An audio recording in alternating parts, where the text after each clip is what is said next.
అందం, ఆరోగ్యం, ఆత్మవిశ్వాసం అనూస్తో సాధ్యం. ట్రాన్స్ఫర్మేషన్ సర్వీసెస్ పైన ఫ్లాట్ 50% డిస్కౌంట్. అనూస్ సిన్స్ 1982. నమస్తే రమ్మగారు. నమస్తే జయ. రమ్మగారు, మొన్న సంక్రాంతి సెలవుల్లో మీరు మంచి ట్రిప్ వేసి వచ్చారు. దేవాలయాలన్నీ దర్శించుకొని వచ్చారు కదా? అన్నీ కాదు, కొన్నే. కొన్నేనా? చాలా లిస్ట్ చెప్పారు నాకు. కానీ అవన్నీ చేయలేదు. ఓహో, ఓకే. ఎక్కడికెక్కడికి వెళ్ళారు? ఏ ఏ దేవాలయాలను దర్శించుకున్నారు? 2 ప్రత్యేకంగా చూద్దాం అనుకున్నాం. ఆ, ఒక 5-6 ప్లాన్ చేసాం. ఓకే. అంటే మీ అన్నం ప్రపోజ్ చేస్తాం, ఆ, డిస్పోజ్ చేయాల్సింది మనం కాదు కదా. అంతే కదా. ఉమ్, భగవంతుడు ఎక్కడెక్కడ అనుకూలించాడో ఆ అనుకూలించిన 2 చోట్ల సానుకూలంగా ప్రవర్తించి ఉమ్. నువ్వు ఇంతే ఇచ్చావు బాబు అని ఆయనకో దండం పెట్టుకుని వచ్చేసాం. ఎక్కడికి వెళ్ళారు రమ్మగారు? యాక్చువల్గా ప్రతి సంక్రాంతికి మేము ఎక్కడో చోటకి వెళ్తూనే ఉంటాం జయ. పెద్ద సంక్రాంతి పండగ హడావిడి లేదు, బొమ్మలు లేవు, డాక్టర్ గారికి సెలవు దొరుకుతుంది 2-3 రోజులు. అది ప్రధానమైనది అదే. అందుకని ఎన్నేళ్ల నుంచో సంక్రాంతి పండగకి మేము ఎక్కడో చోటకి వెళ్ళిపోతాం. ఓకే. ఇంచుమించు అమ్మ వెళ్ళిపోయాక నేను ఇక చిట్కుడు వెళ్ళల. ఉహుం. అంతకుముందు కొద్దిగా కొన్ని ఏళ్ల క్రితమే కాస్త మానేసాం. ఆవిడ రమ్మంటూ ఉండేది, ఆన్ అండ్ ఆఫ్ వెళ్ళాం. తన తర్వాత ఇంకా అమ్మ తర్వాత ఇంకా నేను సంక్రాంతి పండగకినో ఇంతే. ఆ ఊరు ఈ ఊరు ఈ ఊరు ఆ ఊరు ఒక్కసారి వెళ్ళానేమో ఈ 15-16 ఏళ్లలో, అంతే. అదేలేండి. కొల్హాపూర్ వెళ్దామని ఎప్పటి నుంచో అనుకుంటున్నాం. అవును. ఈ కొల్హాపూర్ నుంచి గోకర్ణం వెళ్దాం అనుకున్నాం. వెళ్ళేటప్పుడే తూల్జాపూరు, పండర్పూరు 2 చూసి అప్పుడు కొల్హాపూర్ వెళ్దాం. గోకర్ణం నుంచి మురుడేశ్వరు, కొల్లూరు వెళ్దాం అనుకున్నాం. ఓకే. అసలు మనసులో ఉన్నది ఒకటి కొల్హాపూరు, రెండోది గోకర్ణం. ఈ 2 పేర్లు అందరికీ చెప్పి ఇదంతా తర్వాత చెప్పాం. అందుకని భగవంతుడు ఏం చేశాడంటే, ఏ 2 మొదటి నుంచి చెప్తామో మీరు ఆ 2కి స్టిక్ అవ్వండి, మిగిలివన్నీ మానేయండి అని మానిపించాడు. ఓహో. రకరకాలు సమస్యలు అను కొన్ని సర్కమ్స్టెన్సెస్ అను సిచ్యువేషన్స్ అను మొత్తానికి అలా అవ్వలేదు. ఓ, కానీ ఎర్లీ మార్నింగ్ బయలుదేరి మేము ముందు షోలాపూర్లో మా అబ్బాయిని పిక్ చేసాం. వాడు అక్కడికి వచ్చాడు. మేము అక్కడి నుంచి వాడిని తీసుకుని కొల్హాపూర్ వెళ్ళాం. మధ్యాహ్నానికి చేరిపోయాం. ఒక హోటల్ రూమ్ ఏదో తీసుకున్నాం. డ్రైవ్ చాలా బాగుంది నిజానికి. అవునా రమ్మగారు? రోడ్లు అవి బాగున్నాయి? చాలా బాగున్నాయి, చాలా బాగున్నాయి. మధ్య మధ్యలో ఏదో ఒక చాలా ఇబ్బందులు చికాగ్గా అనిపించింది. చాలా చిన్న ప్లేసులు, చాలా తక్కువ బాగున్నాయి రోడ్లు. అసలు షోలాపూర్ నుంచి కొల్హాపూర్ వెళ్ళే రోడ్డు ఉంది జయ, ఎక్సలెంట్, నెంబర్ 1. ఎంత బాగున్నాయి సిమెంట్ రోడ్లు, మొత్తం హైవే అంతా సిమెంట్ రోడ్డే. ఎంత బాగున్నాయో రోడ్లు. ఆ వెళ్ళే దారిలో మామూలుగా మనం ఇక్కడి నుంచి ఈ మహారాష్ట్ర వైపు డ్రైవ్ చేస్తుంటే డ్రైగా కనపడతాయి రోడ్లు. అవును. కానీ షోలాపూర్ టు కొల్హాపూర్ రోడ్లో ఉన్న గ్రీనరీ, ఆ ద్రాక్ష తోటలు, అబ్బో ఎంత బాగుందో. సీజన్ కూడా కోఆపరేట్ చేసినట్లుంది మీకు. అవును, చాలా బాగున్నాయి.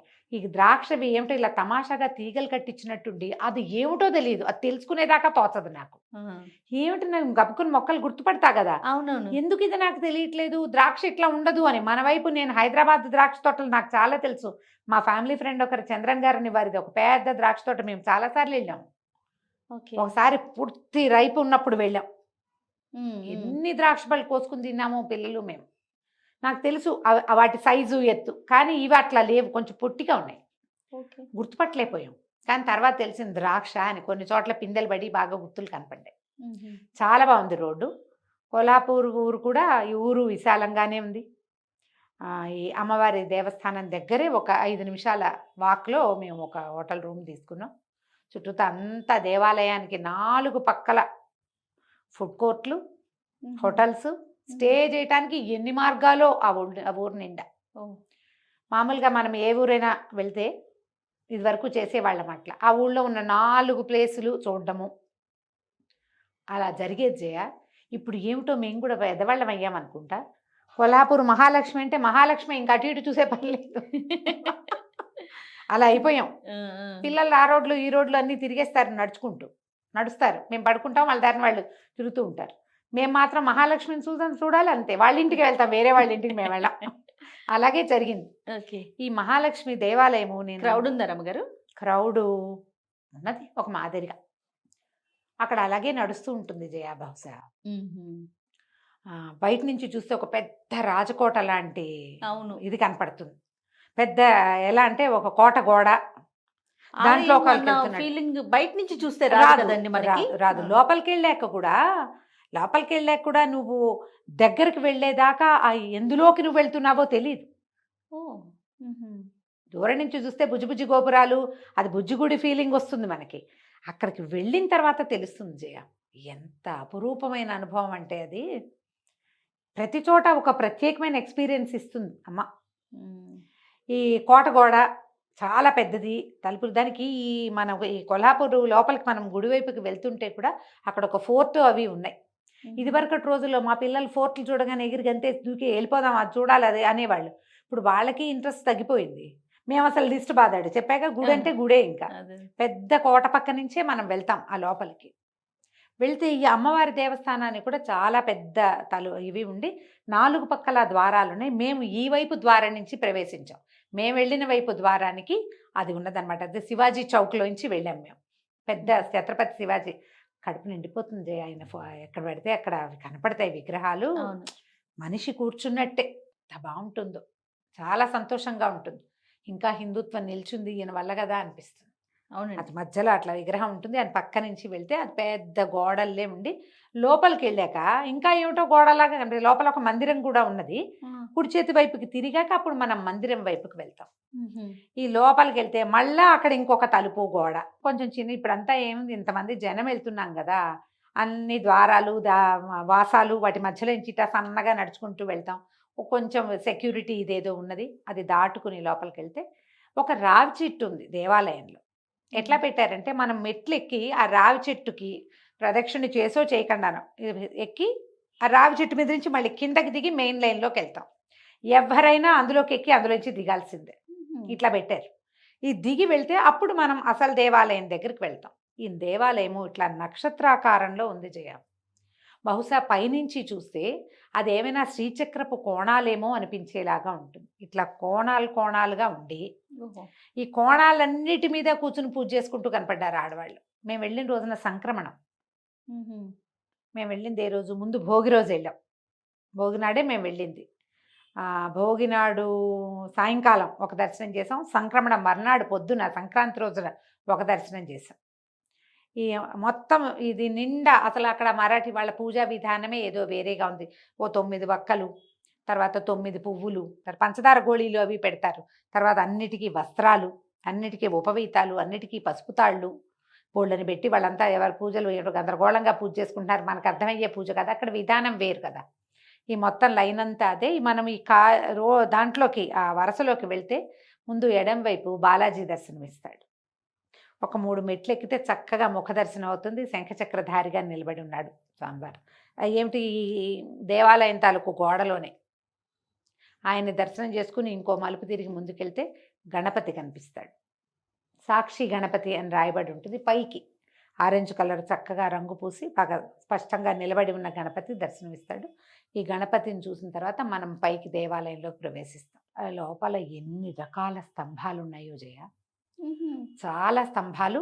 అన్ని స్తంభాల మధ్యలో నుంచి నడుస్తూ వెళ్తాం మనం. ఈ శ్రీచక్రాకారంలో నిలబడి నక్షత్రాకారంలోనూ కనపడుతున్న గూడంతా ఈ స్తంభాల మీద నిలబడి ఉంది. నల్లటి స్తంభాలు, ఎంత నునుపైన చెక్కడమో, ఎంత చక్కటి పనితనము. మనం లోపలికి వెళ్తుంటే ముందు మహాకాళి మహాసరస్వతి దర్శనమిస్తారు. సరస్వతి స్వరూపం, తర్వాత మహాకాళి స్వరూపం. ఒక పక్కనేమో సూర్యనారాయణుడు, తర్వాత వరుణదేవుడు ఇళ్ళు దర్శనమిస్తారు. లోపలికి వెళ్తుంటే పెద్ద ప్రతిమా విశేషం ఒకటి కనపడుతుంది. దాని పక్క నుంచి మనం లోపలికి వెళ్తాం. నాకు అక్కడ విపరీతంగా నచ్చింది ఏంటంటే, ప్రతి వాళ్ళకి ఒకే రకమైన దర్శనం ఇస్తుంది అమ్మవారు. నువ్వు ముందెళ్ళావు, నేను వెనకొచ్చాను, అలాంటిది లేదు. టికెట్లు లేవు, ఏమీ టికెట్ లేదు. మొత్తం వెళ్ళిన వాళ్ళందరికీ ఒకే రకమైన దర్శనం లభిస్తుంది. కొంచెం బాగా లోపల దాకా వెళ్ళిన తర్వాత కొద్దిగా ఆడవాళ్ళ లైన్, అమ్మ ఈ సందులో ఇంకో స్తంభాల పక్క నుంచి వెళ్ళాం అంతే. అందరము ఆమె ఎదురుగుండా నుంచే వెళ్తాం. తిరిగి వచ్చేటప్పుడు మళ్ళీ ఆమెను చూసుకుంటూనే వస్తాం. ఎట్లా ఉన్నది, మనం టీవీలో ఎలా స్పష్టంగా చక్కగా ఇట్లా మొహం ఎదురుగుండా నిలబడి చూస్తామో అంత ముఖం ఎదురుగుండా నిలబడి సన్నిధిలో కన్నులారా అసలు తోసేయటం, లాగేయటం, గందరగోళం ఏమీ లేదమ్మా. అవునా, ఎంత సంతృప్తి కలిగిందంటే లోపలికి వెళ్తుంటే పదే పదే అనిపించింది, మా దర్శనం అవుతుందో అవదో, ఇంత చచ్చి వచ్చాము, ఏదైనా టికెట్ తీసుకుంటే బాగుంటుందా అని ఎన్ని ప్రశ్నలు వచ్చినాయో జయ. పూర్వానుభవాలు ఎన్నో ఉన్నాయి కదా మనకి. అవునవును. ఒక్క క్షణం కూడా చూడకుండా 5-6 గంటలు నిలబడితే క్షణంలో బయటకు వచ్చేస్తున్నాం కొన్నిసార్లు. అవును. ఎంత అసంతృప్తో, ఎంత బాధో, ప్రశాంతత కోల్పోయి అయ్యో బాగా చూడలేదు, బాగా కనపడలేదు అని. అసలు అది లేదమ్మా. ఇక ఎట్లాంటి దుఃఖం వచ్చిందంటే జయ లోపల నుంచి నాకు, ఇంత సింపుల్గా ఇట్లాగా టీవీలో చూసినట్టు కనపడుతోంది. పైగా నాకు కాదు, నా వెనకాల ఉన్నవాడికి, పక్కన ఉన్నవాడికి, ముందున్నవాడికి, ఎక్కడి నుంచున్నా సరే అదే రకమైన దర్శనం. ఇట్లా నిలబడి కొంచెం పాదాలు ఇట్లా లేపినట్టు కనపడుతుంది జయ. అది ఎక్కువ చాలా పెద్ద స్వరూపం కాదు తల్లిది. చిన్న మూర్తే. ఆవిడ ఇంత ఇట్లా కనపడదు కదా. ఆ టీవీలో ఏం చూస్తాం, మనకి క్లోజ్గా చూపిస్తారు కాబట్టి ముఖము విశదంగా తెలుస్తుంది, కానీ ఎంతో ఒక 2.5 అడుగులు 3 అడుగులు ఉన్నారో లేదో అనిపిస్తుంది. అంత ఉన్నట్టు కనపడుతుంది. నా మటుకు నాకు ఇంతే కనిపించింది. నాకు అంతే. కింద ఉన్న గట్టు మీద ఈవిడ నిలబడి ఉన్నది. ఇట్లా కళ్ళు అవి విశదంగా ఉన్నట్టుండి, ఇక్కడి నుంచి పసుపు అవన్నీ పెడతారా, ఈ మరాఠీ స్టైల్లో ఒక వస్త్రం కట్టి కొంచెం కళ్ళు పెద్దవి చేసి చూస్తున్నట్టు. ఎట్లాంటి సంతోషము దుఃఖము అనుభవానికి వచ్చినాయంటే, ఇది నేనే కాదే, వీళ్ళందరూ చూస్తున్నారు. అట్లాగే తనివి తీరా నుంచున్నాను నేను, అందరూ నుంచున్నారు, నిదానంగా నడుస్తున్నారు. ఎక్కడి నుంచి మనం ఇట్లా మండపం లోపలికి ప్రవేశించిన దగ్గర నుంచి వెళ్ళేదాకా కనపడుతూనే ఉందమ్మా. చక్కగా చూడొచ్చు. అందులో పొడుగువాడున్నాడు, పొట్టివాడున్నాడు, ముందు అడ్డం వచ్చేసారు. కన్ను మూస్తే మిస్ అయిపోతామేమో, ఏమీ లేదు. చక్కగా బయటకు వచ్చేసాం సింపుల్గా. వస్తుంటే బాలగోపాలుడు కనపడతాడు ఒకవైపు. అక్కడి నుంచి ఈయన పేరేంటి, మన ధన్వంతరి దర్శనము. మళ్ళా సరస్వతి అమ్మవారి ఇంకోసారి కనిపిస్తుంది. దిగి బయటకు వస్తే మళ్ళీ పక్కన ముఖదర్శన మండపం అని ఇంకొకటి కనపడుతుంది. ఏమీ లేదు. మళ్ళీ ఆ మండపం ఎక్కామనుకో, మళ్ళీ వెళ్ళి అమ్మవారు ఎదురుకుండా నుంచున్నట్టే మనం. ఇప్పుడు వీళ్ళు జనాలు వెళ్తున్నారుగా, వాళ్ళకి వెనక్గా మనం నుంచుంటాం. అక్కడ ఒక అడ్డుకట్ట ఉంది, ఒక ఇవి ఉన్నాయి, ఏమంటారు, లోపలికి వెళ్ళనివ్వరు. కానీ మనం ఎదురుగుండా నుంచున్నప్పుడు మనకి ఏ దర్శనం లభించిందో, ఈ ముఖ దర్శన మండపంలో నుంచి కూడా ఆ అమ్మ అంత జేజీ అలాగే కనపడుతుంది. అద్భుతమైన విషయం అమ్మగారు. చాలా. నాకు ఆ టికెట్ లేకపోవటం ఒకటి బాగుంటే, ఎక్కడ నుంచున్నా ఎవరికైనా అందరికీ లక్ష్మీదేవి సమానమని చూపించింది. చాలా చాలా చాలా ఎన్ని చాలాలు నచ్చిందో, ఎంత కడుపు నిండిపోయిన భావన వచ్చిందో. అయితే మంచి రష్ ఉంది. ఈ లైన్ చాలా సమయం పట్టింది లోపలికి వెళ్ళడానికి. నిదానంగా వెళ్ళాం. నేను మొదట 5 సార్లు చేశాను లక్ష్మీ అష్టోత్తరం. అంత సమయం పట్టింది. అదేలేండి. దబదబా జైల నిదానంగా చేసుకుంటూ వెళ్ళినా. ఎక్కడి నుంచి మొదలుపెట్టా, వెంకటేశ్వర స్వామి కనపడ్డాక మొదలు పెట్టుకున్నా. బోళ్ళంత మంది తెలుగు వాళ్ళు కూడా కనపడ్డారు. కిందకు వస్తే మళ్ళా మనకి దత్తాత్రేయుల వారి దర్శనం అవుతుంది. అక్కడ దత్తాత్రేయుల వారు ప్రతిరోజు మధ్యాహ్నం భిక్ష చేస్తారు. దత్తాత్రేయుల వారి పాటల్లోనే మనకి కొల్హాపుర భిక్షేసి అని కనపడుతుంది. ప్రతి మధ్యాహ్నము కొల్హాపూర్లో భిక్ష చేస్తారు ఆయన లక్ష్మీదేవి దగ్గర. ఇక్కడికి వస్తారట. దత్త మందిరం ఉంది. మరి వెనక వైపునేమో ఈవిడ మన తుల్జాభవాని కనపడుతుంది. రాముల వారి సన్నిధి ఒకటి ఉంది. అన్ని సన్నిధుల చుట్టూతా ఇట్లా విశదంగా వెడల్పుగా బాగా పెద్దదిగా 4 పక్కల నుంచి ద్వారాలు, అన్ని పక్కల నుంచి లోపలికి ప్రవేశము. ఎంత బాగుందో, చాలా సంతోషంగా అనిపించింది. వెళ్ళిపోయాం. మళ్ళీ మర్నాడు పొద్దున్న 6 గంటలకు మళ్ళీ వచ్చేసాం మేము. పొద్దున్నే కొంచెం జనం తక్కువ ఉంటారు. పూజలు విధానాలు ఉన్నాయి అక్కడ. 8 గంటలకు ఒకసారి అభిషేకం ఏదో ఉన్నదట. 8 గంటలకు ఉంది, 5:30కు ఒక అభిషేకం ఉంది, 8ంటికి ఒక అభిషేకం ఉంది. ఏవో బోల్డ్ ఉన్నాయి. మేమేం పూజలు వాటికి ఇంపార్టెన్స్ ఏమో, దర్శనమే కళ్ళ నిండా చూసేయాలి కరువు తీర. అంతేగాని అక్కడ పూజ చేసుకుంటే ఫలితం వస్తుంది, ఎందుకో ఆ భావాలు తగ్గిపోయినాయి జయ. చిన్నప్పుడు ఉండేవట్లా, ఇప్పుడు ఏమి ఉండదు. మరి కాసేపు సన్నిధిలో ఉండటం, ఆ ప్రాంగణంలో కూర్చోవటం మీదే నా దృష్టి ఎక్కువ. వాళ్ళు కూడా అలాగే అయ్యారు. నాతో ఉన్న జనం అంతా అలాగే ఉన్నాం. కానీ పూజ చేద్దామన్న తాపత్రయం రాలేదు మాకు. చక్కగా మా ఈ చుట్టూతా జనం అంతా ఏంటంటే మన తామర పువ్వులు ఏవైనా పట్టుకెళ్తే అక్కడ ఇవ్వచ్చు. అక్కడ ఏంటంటే మనం ఏదైనా దక్షిణ వేస్తే కనుక లోపల నుంచి కొబ్బరికాయలు తీసి చేతిలో పెడతారు. సగం ఒలిచిన కొబ్బరికాయలు. ముందు రోజు నాకు ఒక కొబ్బరికాయ ఇచ్చారు, మర్నాడు పిల్లవాడికి ఒక కొబ్బరికాయ, ఒక చీర ఇచ్చారు. దర్శనం బాగా అయింది. సరే, మేము కొల్హాపూర్ దర్శనం అయిపోయిన తర్వాత ఇక్కడి నుంచి గోకర్ణం బయలుదేరాం. గోవా మీదుగా కూడా వెళ్ళే దారి ఒకటి ఉంది, కానీ మేము ఆ దారి తీసుకోలే.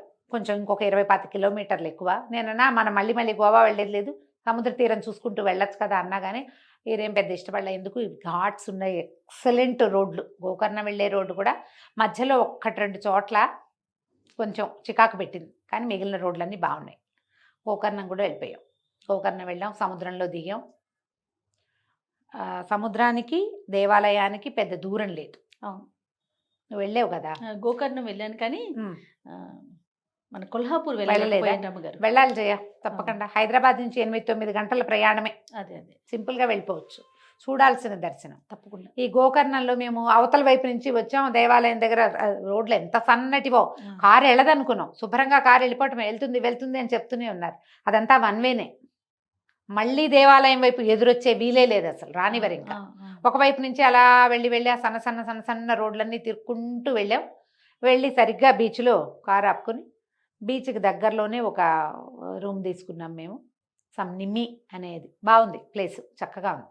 2-3 రకాల రూములు ఉన్నాయి. మేము ఏదో ఒక రూమ్ తీసుకున్నాం, 3 బెడ్స్ కావాలని. అక్కడ ఆగి సాయంకాలం ఒకసారి దర్శనానికి వెళ్ళాం. సాయంకాల దర్శనము 7 లోపల వాళ్ళు ఏదో మరి మూసేస్తారు అంటే 7 లోపల ఎట్లా మూసేస్తారు, ఇంత గుంపు ఉన్నారు అనుకున్నాం మేము. చాలామంది జనం ఉన్నారు, ఎంత లైనో. మేము వెళ్ళిన తర్వాత కూడా మా వెనకాల ఒక 500-600 మంది చేరారు. ఇంతమంది జనము నుంచున్నాం, ఆపేశారు సడన్గా. అయ్యో రామా, ఇలా ఆపేశారు ఏమిట్రా, మాకేమీ అర్థం కాలేదు. అంతా కన్నడ వాళ్ళు ఏదో చెప్తారు, మనకు అర్థం కాదు. ఎలా కనుక్కోవాలో తెలియలా, అక్కడ ఎవరితో మాట్లాడాలో కూడా తెలీదు. వెళ్ళిపోయాం అంతే, లైన్లో నుంచున్నాం, లైన్లో నుంచి అటాటా లోపలికి వెళ్ళిపోయాం. ఎంత నడిచామో, నడిచి నుంచుని పుష్కలంగా తెలుగు వాళ్ళు మాత్రం కనపడ్డారు. మన వాళ్ళు ఎక్కడ పడితే అక్కడే ఉంటున్నారు ఇప్పుడు. అదే కదా, ఏ మూలకెళ్ళినా మనం మన వాళ్ళు కనిపిస్తూనే కనిపిస్తూనే ఉంటాం. ఉంటాం. అక్కడి నుంచి లోపలికి వెళ్ళిన తర్వాత ఈ ఇంచుమించు సన్నిధికి పక్కనే నిలబడి ఉన్నాం, కానీ మేము లోపలికి వెళ్ళాలా. 7:30కి మహామంగళ హారతి జరుగుతుందట సాయంకాలం. ఆ హారతి అయిన తర్వాత మళ్ళీ మనకి దర్శనం ఇస్తారు. కానీ మనం స్వామిని ఇట్లా ఊరికే బయట నుంచి చూసి దండం పెట్టుకుంటాము. మనం దేనికోసం గోకర్ణం వెళ్ళామో అది లభించదు.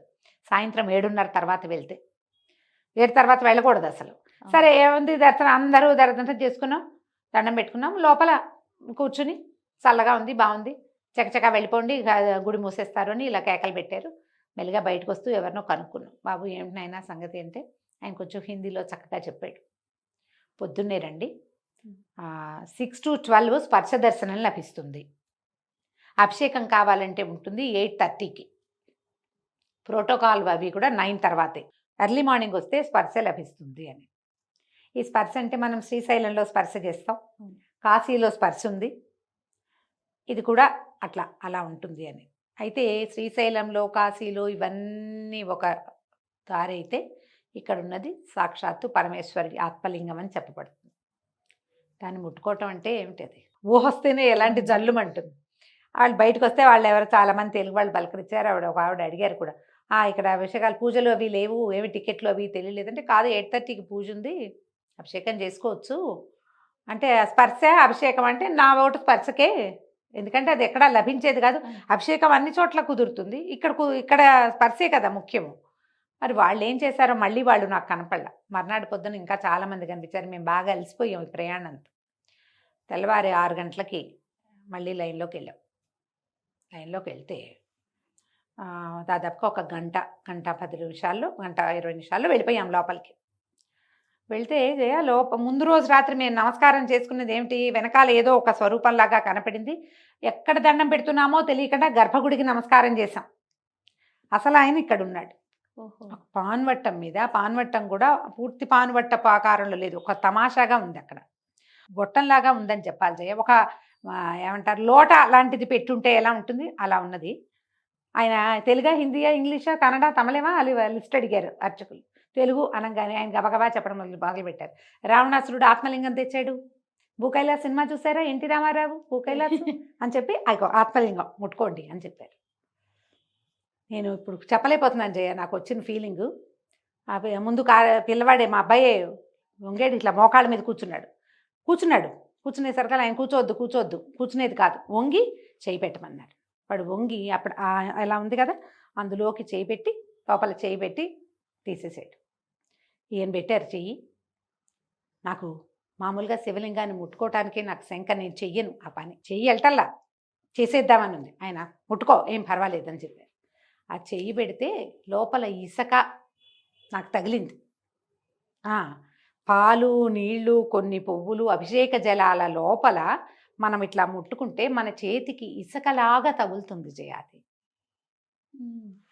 అంటే దాని కింద ఆత్మలింగం ఉన్నది. మనం ఆత్మలింగపు శిరోభాగాన్ని ముట్టుకుంటున్నట్టు.